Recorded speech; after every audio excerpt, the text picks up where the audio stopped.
Bonjour à tous. Le nombre de participants semble stabilisé. Donc, on propose de commencer à présent donc, la réunion donc, qui est centrée sur le renouvellement des certificats et donc qui est destinée aux éditeurs d'officine. En termes d'organisation, vous avez dû constater que en rejoignant la réunion, vous étiez automatiquement avec le micro coupé, etc. Pour autant, n'hésitez pas à poser vos conversations dans le chat ou à lever la main. Voilà, en fonction des 3 séquences de la réunion, on prendra des questions. En petit mot d'intro, peut-être juste, donc, vous êtes réunis aujourd'hui donc, pour cette réunion donc, sur le renouvellement des certificats. Les certificats ont été introduits avec la vague 1 du Ségur. Donc, une grande partie d'entre vous sont déjà un peu familiarisés avec cette appellation et puis les différentes fonctionnalités que ça offre. La durée d'un certificat est de 3 ans. Donc, voilà, les premiers arrivent à échéance et puis le gros des certificats qui arriveront à échéance, ça sera courant du premier semestre 2026. Donc, il nous semblait pertinent de commencer à aborder ce sujet avec vous pour ne pas faire ça dans la précipitation et la panique. Donc, c'est Alexandre SK qui est présent ainsi que Maël qui vous présenteront ce sujet. Et est également présent Aladine Slimani qui assurera mon intérim pendant plusieurs mois où je vais m'absenter. Donc, merci Aladine, en tout cas à toi de prendre le relais. Peut-être juste si tu veux prendre la parole. Oui, rapidement. Donc, bonjour à toutes, bonjour à tous. Aladine Slimani. Donc, moi, je suis responsable de mission à l'ANS depuis un peu plus de 2 ans. Je fais la même chose que Clémentine, mais côté biologie, côté laboratoire de biologie médicale. Et là, j'ai l'honneur de prendre son intérim durant son absence, en essayant d'être aussi efficace que Clémentine lors des prochains mois. Mais de toute façon, on m'a dit, t'inquiète pas, les éditeurs en officine sont cool. Donc, je pense que ça va bien se passer. En tout cas, enchanté. Alexandre et Maël, on vous laisse ensuite prendre la main sur le déroulé de la réunion. Parfait, merci. Donc, pour nous présenter rapidement, parce qu'on travaille tous les deux dans la même équipe, donc on va faire une présentation commune. Donc, Maël et moi, on travaille dans la même équipe finalement que Aladine et Clémentine. Mais nous, on est plus côté déploiement et accompagnement, et on est en charge de tout ce qui concerne l'identification électronique. Donc, c'est un mot un peu barbare pour parler du RPPS des professionnels, pour parler du FINES, des certificats, des moyens d'identification électronique comme les cartes, etc. Donc, on est en charge de cette partie-là. Et du coup, c'est pour cela que Clémentine a fait appel à nous pour la partie renouvellement des certificats de la vague 1. Ça va passer, voilà. Alors, comme a dit Clémentine, on va mener ce webinaire en 3 temps. Un premier temps qui va peut-être être des rappels pour certains d'entre vous sur le processus de commande et quelques principes sur le renouvellement de certificats. Le but voilà, est de repartir sur une base commune sur notamment notre plateforme de commande DGC Santé. Ensuite, on arrivera sur plus un état des lieux pour vous montrer notamment des constats chiffrés qu'on a pu observer sur les certificats concernant votre couloir. Alors, Clémentine a déjà fait un petit teaser sur cet état des lieux en parlant des certificats et de la vague qui arrivait sur le premier semestre 2026. Mais on vous montrera d'autres choses, notamment si on veut continuer sur les teasers sur les adresses mail. Et enfin, peut-être la partie sur laquelle on aura l'occasion de plus échanger, qui est sur la dernière partie de levier, sur notamment comment faire en sorte de prévenir ces renouvellements et de s'assurer que, comme a dit Clémentine aussi, que le renouvellement de ces certificats ne soit pas dans la panique et la précipitation au dernier moment. Le but est de vous donner un peu toutes les clés pour vous en sortir facilement et pour anticiper d'ailleurs des maintenance. Donc, si je commence sur la partie introduction, on vous a remis ici toute la partie du rappel sur les processus de commande de certificats. Je ne vais pas revenir dans le détail de ce processus-là. Je pense que si vous êtes là, c'est que vous avez déjà réussi à commander des certificats et donc a priori que vous savez le faire. Au cas où, on vous l'a remis. Donc là, c'est vraiment les étapes très schématiques entre vous faire connaître, identifier et habiliter quelqu'un pour commander les certificats, puis les récupérer. Donc, vous avez mis aussi les liens sur les différents portails et web services qui peuvent vous être utiles pour mener à bien tout tout ce processus de commande. Et enfin, peut-être aussi une ligne importante, en bas de la diapositive, vous avez le lien vers le guide de commande de certificats. Il faut savoir que ce guide-là, nous, c'est un peu la Bible concernant les certificats. On a fait un par chaque couloir et on le met à jour très régulièrement par rapport aux différentes nouveautés ou au niveau processus qui peuvent vous impacter ou en tout cas vous faciliter la vie. Vous verrez au fur et à mesure de la présentation, notamment sur les leviers à la fin, on va commencer à aborder une nouvelle possibilité pour vous au niveau des habilitations. Et alors, pour l'instant, c'est pas le cas, mais le but, c'est qu'on mette à jour ces guides-là pour que vous les ayez en tête et vous puissiez retrouver ces éléments, notamment comment faire si jamais vous voulez partir sur cette partie-là. Donc, si jamais, encore une fois, vraiment, n'hésitez toujours pas à aller consulter le guide assez régulièrement, puisque notre objectif, c'est qu'il soit le plus à jour possible au fur et à mesure des avancées que nous faisons. Concernant le processus de renouvellement des certificats, en fait, il est possible de renouveler un certificat si celui-ci est actif. Ce qu'on entend par là, c'est qu'il y a vraiment soit vous avez la possibilité, si le certificat complètement expire, de refaire une commande de certificat de zéro, de repartir d'un nouveau certificat, d'avoir un nouveau nom, etc. Sinon, en fait, il est possible de tout simplement renouveler le certificat existant et de garder du coup l'ancien nom de celui-ci. Et pour cela, en fait, c'est exactement la même chose qu'un certificat classique. Il faut aller sur la plateforme, sélectionner le certificat, valider son renouvellement, le retirer, le déployer. Donc c'est vraiment le processus de renouvellement en soi, on ne va pas s'étendre beaucoup plus que ça là-dessus, parce qu'en fait, il est extrêmement similaire à celui d'une simple commande de certificat. Donc si vous avez fait la commande de certificat, vous saurez très largement faire le renouvellement d'un certificat. C'est exactement la même technique. C'est juste, voilà, selon si le certificat est arrivé ou non à échéance, ce sera soit un renouvellement du certificat existant, soit un nouveau certificat de zéro, avec du coup un nouveau nom et du coup voilà, un nouveau certificat totalement neuf que vous pourrez extraire de la plateforme. Mais voilà, donc là-dessus, on voulait pas, c'était pas exactement le point cœur qu'on voulait vous montrer aujourd'hui. Il y a d'autres sujets plus importants pour nous autour de ce renouvellement de certificat. Si d'ailleurs vous avez des questions dessus, on pourra y répondre. Et dans tous les cas, donc on a déjà le guide qui explique quand même pas mal de choses là-dessus. Et enfin, il y a quand même pas mal aussi d'autres guides, si vous tapez notamment guide plateforme IGC Santé, de manière générale, où vous avez des pas à pas qui sont faits sur notre site, qui vous donnent vraiment tous les éléments pour réussir à faire la commande et le renouvellement. Le sujet, c'est peut-être le troisième sujet qui est peut-être pour nous le plus important et qu'on voulait vous mettre en évidence et qu'on va reprendre ensuite sur l'état des lieux ensuite. C'est cette histoire d'échéance du certificat. Donc, comme a dit Clémentine, un certificat dure 3 ans. En tout cas, ceux de la vague 1, ce qu'on entend ceux de la vague 1, c'est-à-dire les 2 certificats du DMP et celui de l'INS. Donc, ils ont une durée de validité de 3 ans. Et en fait, nous, pour l'instant, ce qui existe et qui est déjà mis en place, et vous avez peut-être probablement déjà reçu ces mails-là, c'est qu'en fait, on vous envoie des mails à 60 jours et à 15 jours avant la fin de validité du certificat pour rappeler que ce certificat expire. Donc, d'un point de vue, entre guillemets, actif de notre part, c'est aujourd'hui la seule chose qu'on vous fait, d'envoyer ce mail-là, enfin ces 2 mails-là, pour vous permettre de potentiellement rectifier le tir et renouveler le certificat avant que celui-ci expire. Ce qui est très important, et on le redira, je crois, à plusieurs moments dans la présentation, si un des 3 certificats expire, que ce soit un des 2 DMP ou un de ceux IDNS, cela va avoir une interruption d'alimentation du DMP. Sans INS, on ne saura pas qui est le patient et du coup, on ne pourra pas envoyer le document. Et sans l'un des 2 certificats du DMP, forcément, le document ne s'envoie pas.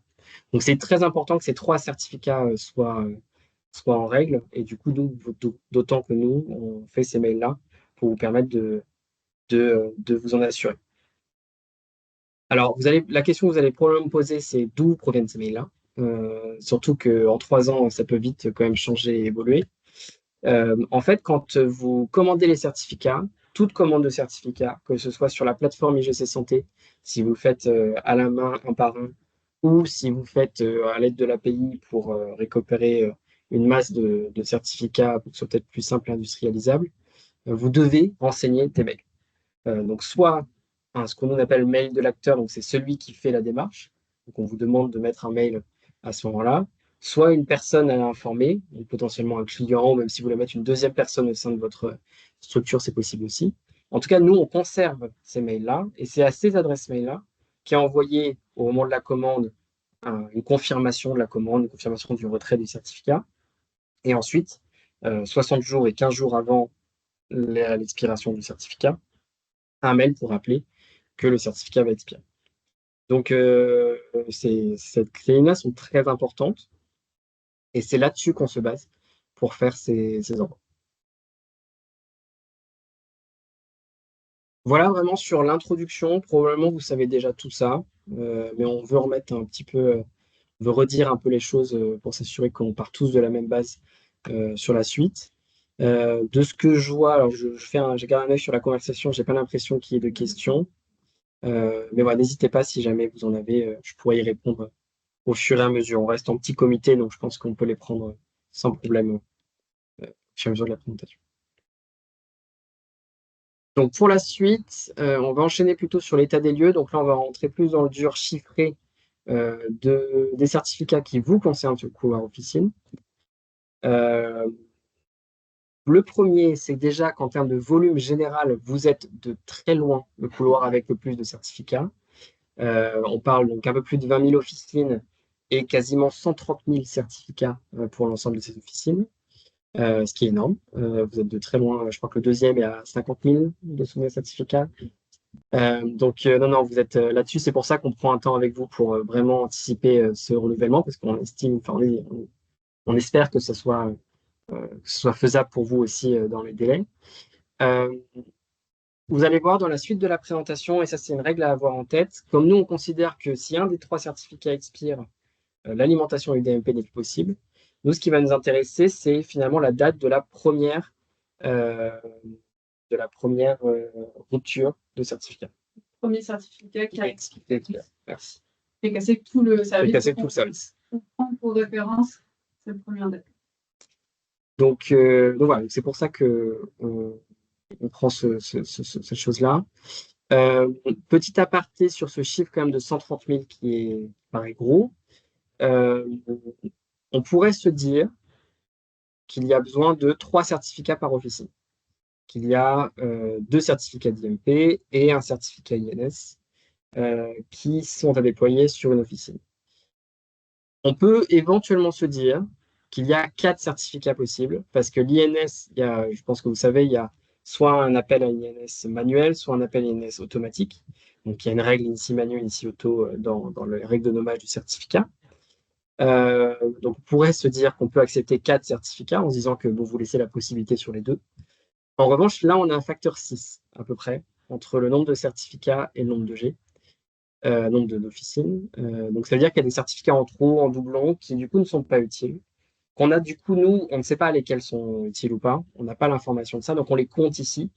Ce qu'on s'attend, c'est qu'au fur et à mesure des renouvellements que vous allez mener sur les certificats d'officine, ce nombre de 130 000 va diminuer pour arriver entre 60 et 80 000, correspondant du coup aux 3 et 4 certificats par officine normalement. On a déjà discuté, je crois, avec un des éditeurs par rapport à qui a notamment des nombres de certificats par officine pas du tout, qui correspond à largement plus que 3 ou 4 certificats par officine, pour essayer de comprendre un peu ce qui s'est passé. Donc c'est sûrement, on a compris que c'est des problèmes d'implémentation, notamment au niveau de l'API.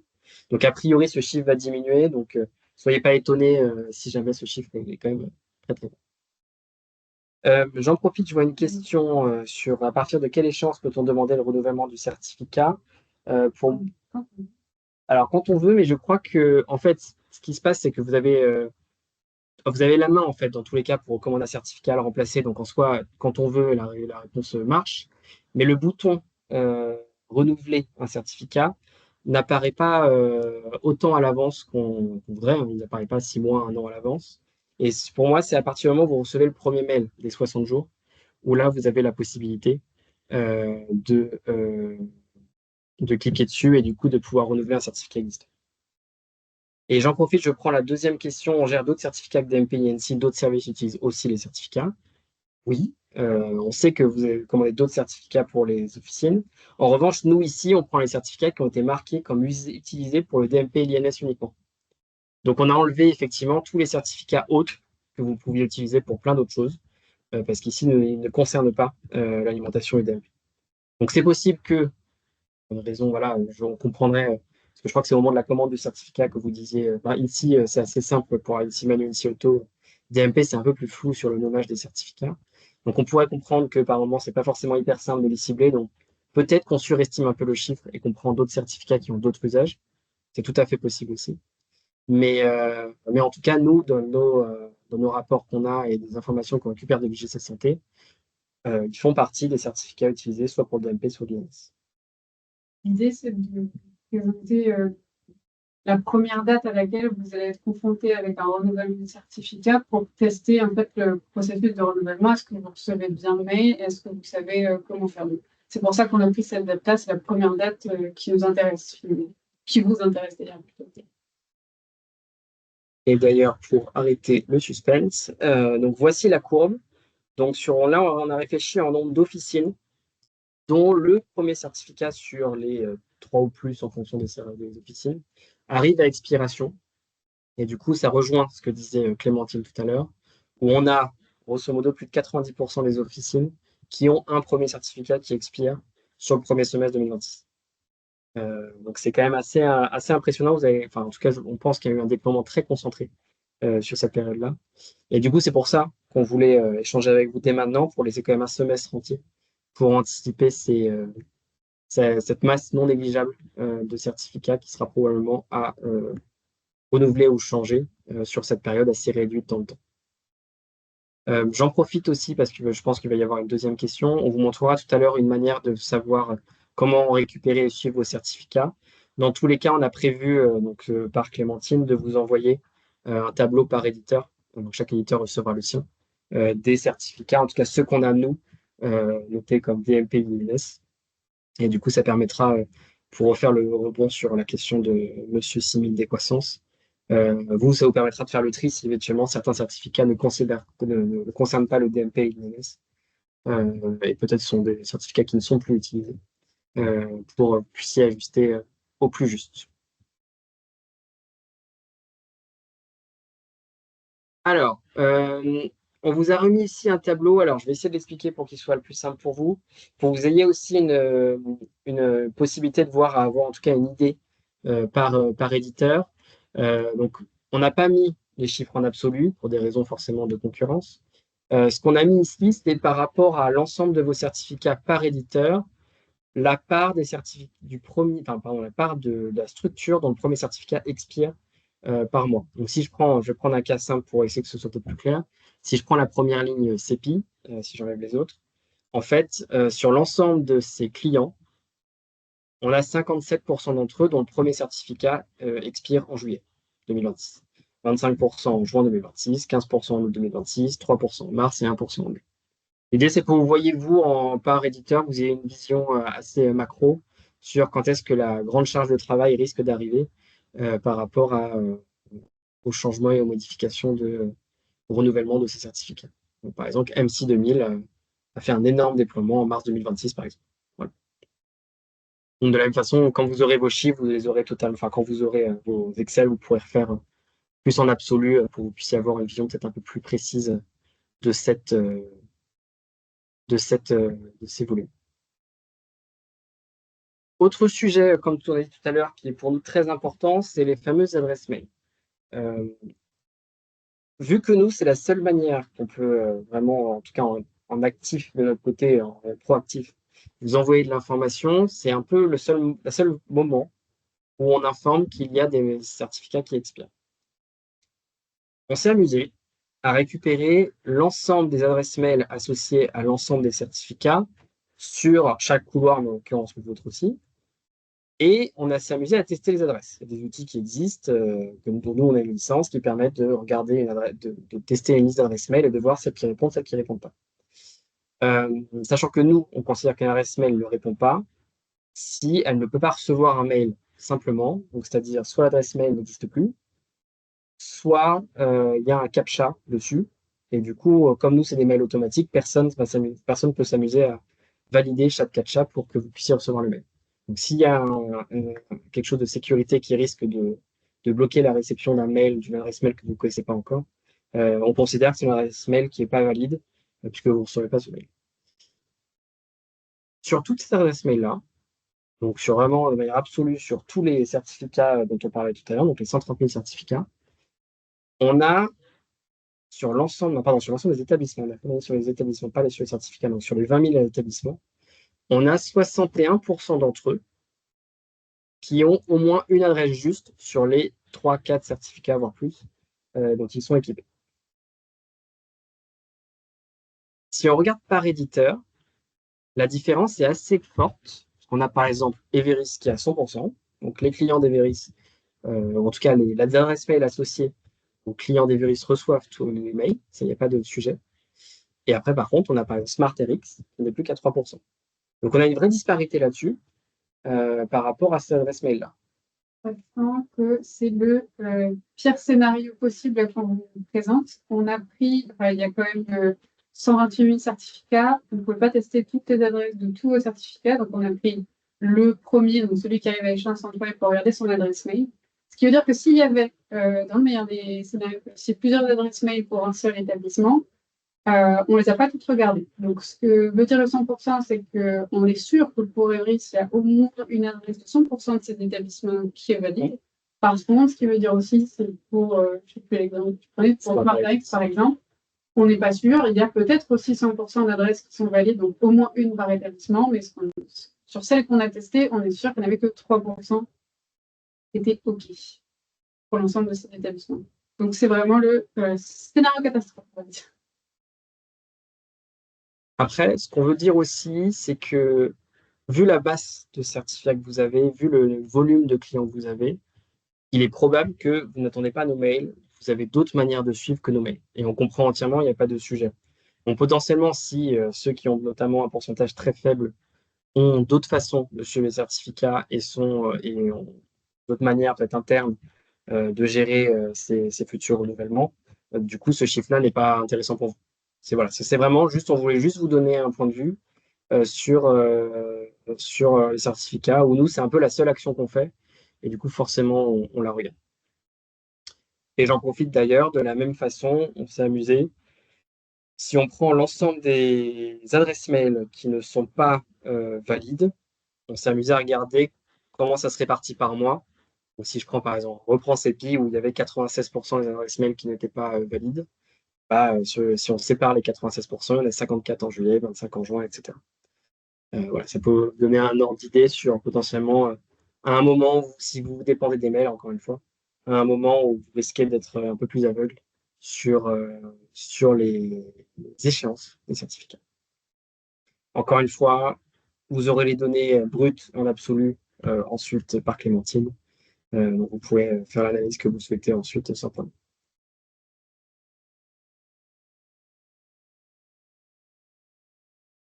Sur la partie état des lieux, pareil, je crois pas que je vois de questions.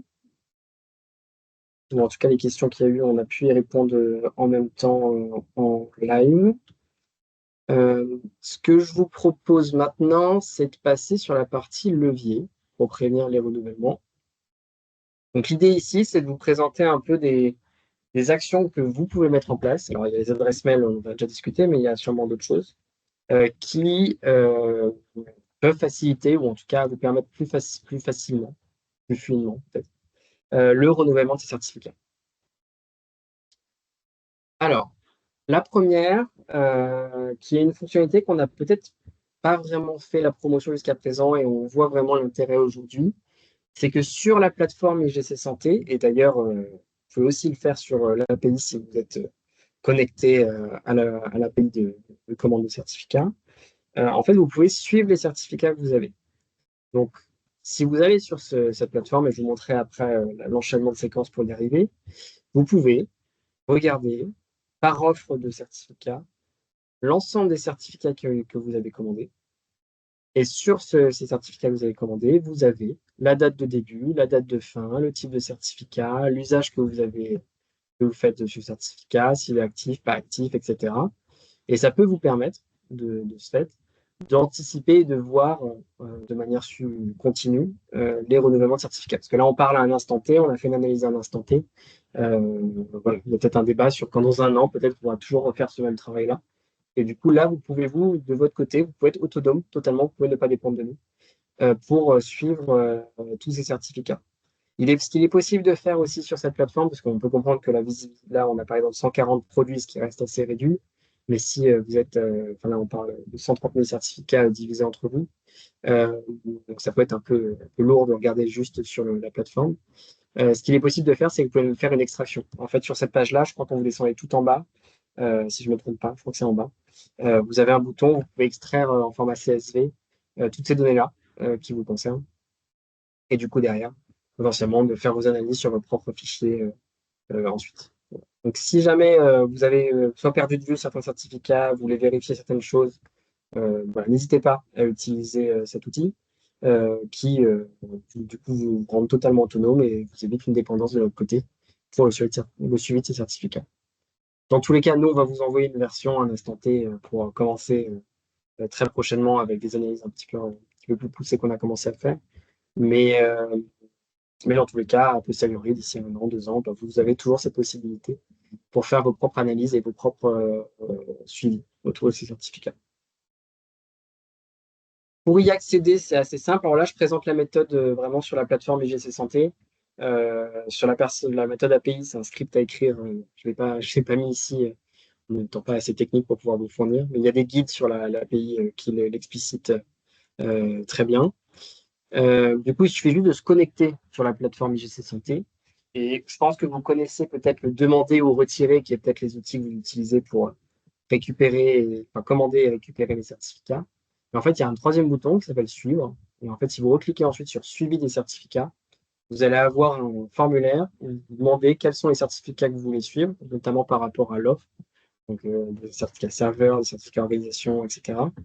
Et derrière, quand vous cliquez ensuite sur vérifier, je ne sais plus, continuer ou vérifier, je ne sais plus exactement le bouton, au suivant, ça vous donne l'ensemble des certificats que vous avez commandés et pour lequel vous allez pouvoir faire vos analyses ensuite en extrait.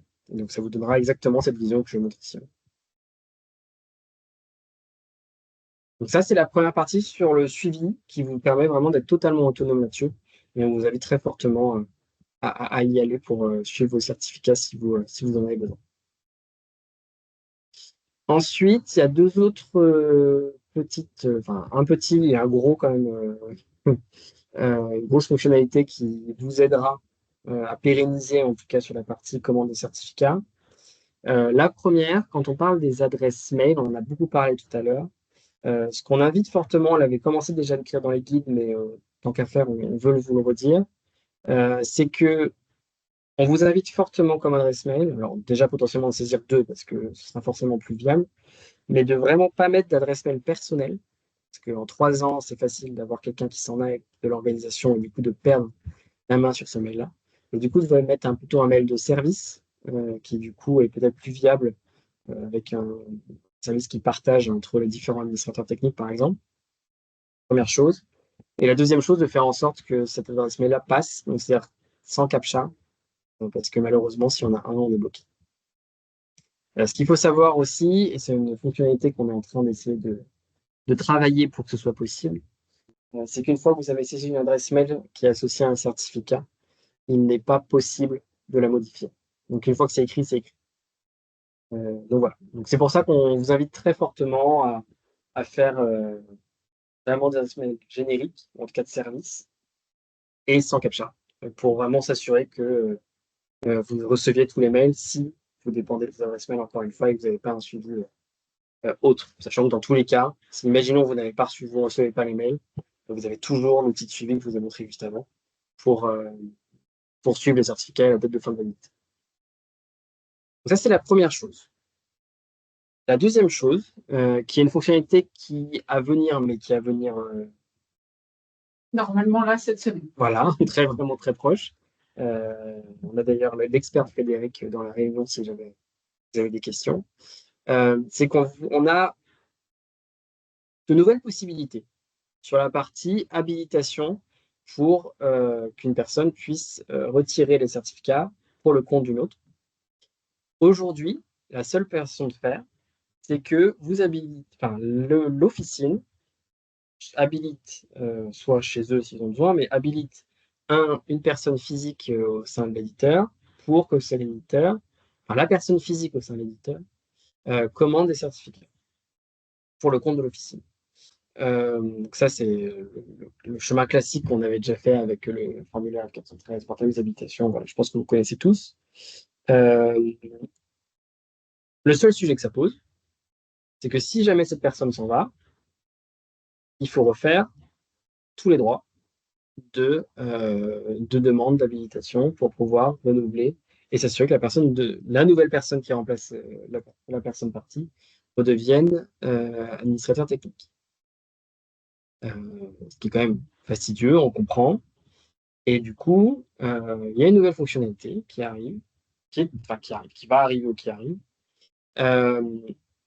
qui va permettre maintenant de désigner soit une personne morale, une structure en tant qu'administrateur technique, voire totalement déléguer la désignation à quelqu'un d'autre. Alors, on ne va pas rentrer dans le détail parce que c'est un peu long et ça risque d'être un peu compliqué à expliquer en 5 minutes, et je préfère pas dire de bêtises en 5 minutes. Mais en tout cas, ce que ça permettrait, c'est que si une personne s'en va, donc si imaginons vous avez fait toute la démarche nécessaire, et vous avez au sein de votre organisation une personne qui s'en va de votre structure, si vous avez une autre personne qui arrive, vous, en tant qu'éditeur, vous pourrez habiliter cette personne en tant qu'administrateur technique pour le compte des officines qui vous ont délégué cette désignation. Ce que ça sous-entend, c'est que vous n'aurez plus à aller voir chaque officine pour demander cette habilitation pour retrouver les droits d'administrateur technique. C'est quand même un gain de temps assez impressionnant. Ça vous permet quand même d'aller plus vite et de du coup faciliter les changements d'équipe que vous pourriez avoir chez vous pour derrière que les commandes de certificats soient plus simples pour la suite. On n'a pas voulu, sur ce webinaire, aller plus dans le détail aujourd'hui parce qu'on a encore, nous, de notre côté, de la documentation à écrire, des sujets un peu plus, en tout cas de la vulgarisation par rapport à ces nouveautés pour que ce soit plus clair pour vous. Est-ce que ça vous intéresse, que ces genres de nouveaux mécanismes qui vous paraissent intéressants? Parce que si c'est le cas, nous, ce qu'on peut faire, c'est qu'on peut, enfin, je parle sous le compte, bien sûr, de Clémentine et d'Aladine, mais on pourrait organiser une session dédiée à ces nouvelles fonctionnalités pour vous faire une démo du portail pour montrer à quoi ça ressemble, vous expliquer vraiment dans le détail comment ces fonctionnalités fonctionnent. Voilà, on peut faire ça si vous souhaitez. Je ne sais pas si vous voulez parler dans la conversation pour nous dire si ça vous intéresse ou pas. Nous, on est ouvert, on est preneur. On sait que ça intéresse d'autres couloirs, mais on voulait voir si ça vous intéresse aussi. Ça intéresse à quoi sens?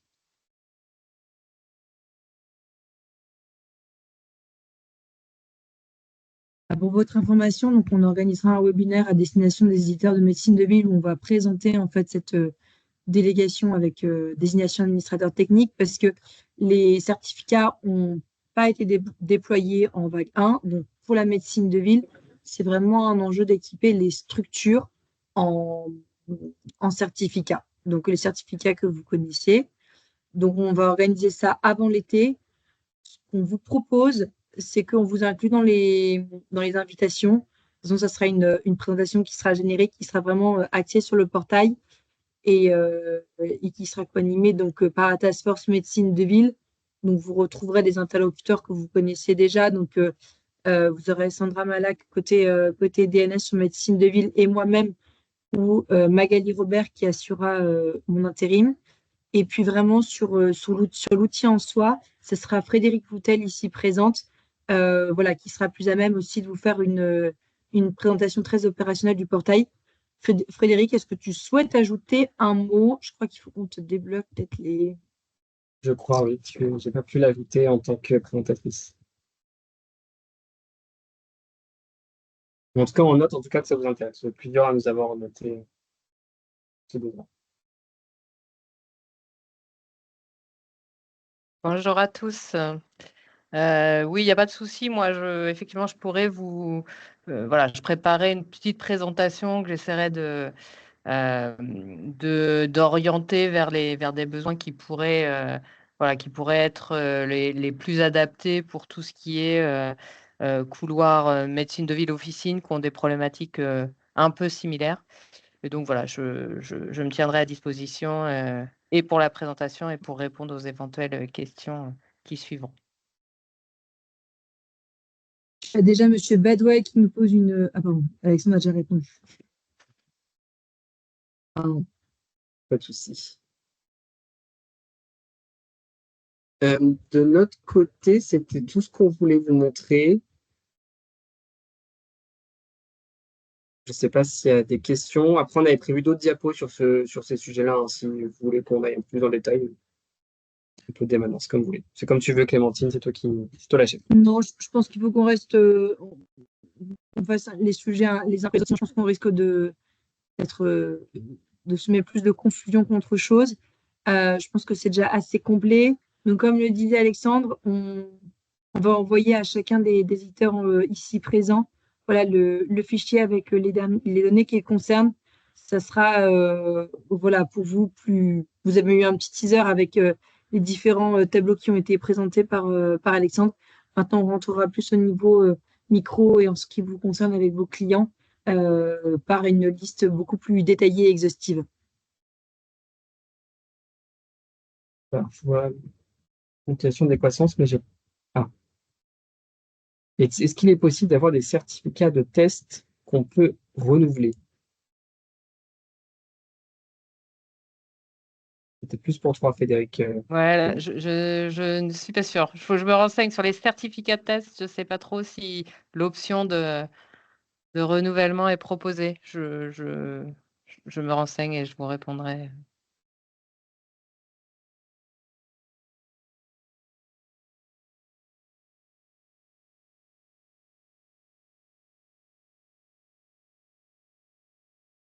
S'il y aurait d'autres questions, on a un peu de temps.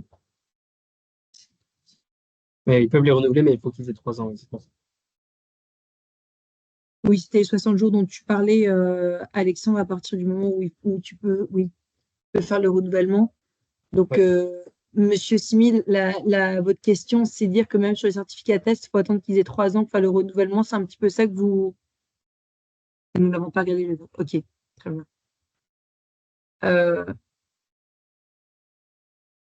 Bien pris en compte pour l'aspect test. On revient vers vous avec Frédéric et on fait le retour.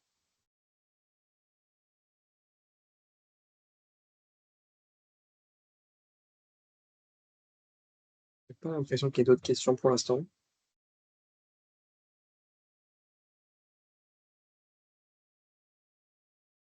Donc, on s'engage à répondre à cette question sur les tests. Vous envoyez vos données propres par éditeur.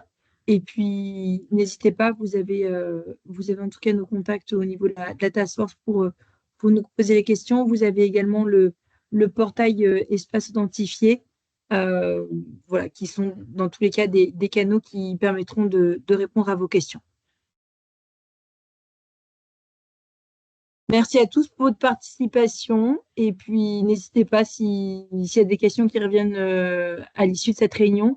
Et nous, dans tous les cas, on vous fera suivre la réunion qui sera organisée pour ce nouveau module qu'on vous a présenté très succinctement sur la désignation d'administrateur technique au sens personne morale.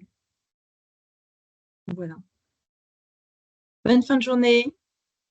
Bonne fin de journée à tous. Au revoir. Au revoir. Bonne journée, au revoir.